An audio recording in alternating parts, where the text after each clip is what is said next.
સુરતમાં ભાજપના કાર્યકરોમાં ભારે રોષ જોવા મળી રહ્યો છે।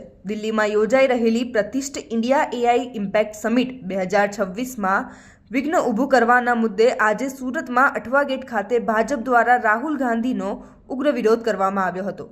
ભાજપના કાર્યકરોએ આક્ષેપ કર્યો હતો કે રાહુલ ગાંધી વિદેશી મહેમાનો સામે ભારતની વૈશ્વિક છબી ખરાબ કરવાનો પ્રયાસ કરી રહ્યા છે।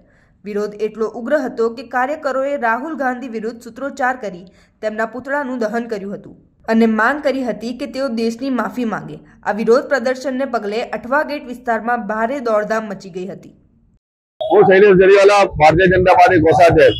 આજનો આ વિરોધ છે તે ગઈકાલે દિલ્હીમાં જે એઆઈ સમિટ હતી જ્યાં દુનિયાભરના લોકો આવેલા હતા ત્યાં આગળ કોંગ્રેસ દ્વારા શર્ટ કાઢીને વિરોધ પ્રદર્શન કર્યું અને ભારતને નીચા જોવો થાય એવો પ્રયત્ન કર્યો।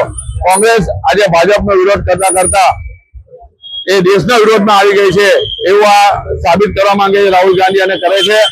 તેઓ જ્યારે પણ વિદેશ યાત્રા જાય છે ત્યારે પણ ભારતને નીચા જોવો થાય એના માટેના એમના પ્રયત્નો અને એવા વિધાનો રહ્યા છે કે જેથી દેશનું ગર્વ ભંગાય।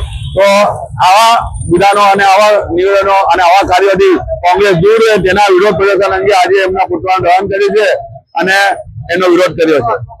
મારું નામ હર્ષ અશોકભાઈ મહેતા છે। ભારતીય જનતા પાર્ટી યુવા મોરચામાં મહામંત્રી તરીકેની મારી જવાબદારી છે। હાલની અંદર દેશમાં મનપની અંદર એઆઈ સિમેન્ટનું આયોજન કરવામાં આવ્યું હતું।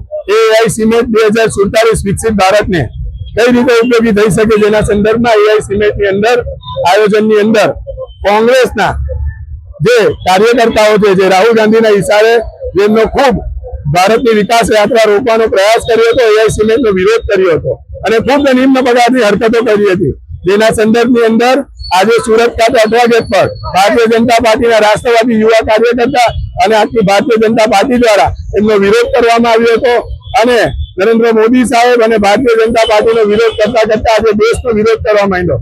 શું કોંગ્રેસ માટે પાર્ટી કરતા દેશ મોટા, દેશ કરતા પાર્ટી મોટી છે? એટલે એના વિરોધમાં આજે પુતળા દહન કરી અને નારા લગાવીને વિરોધ કરવામાં આવ્યો।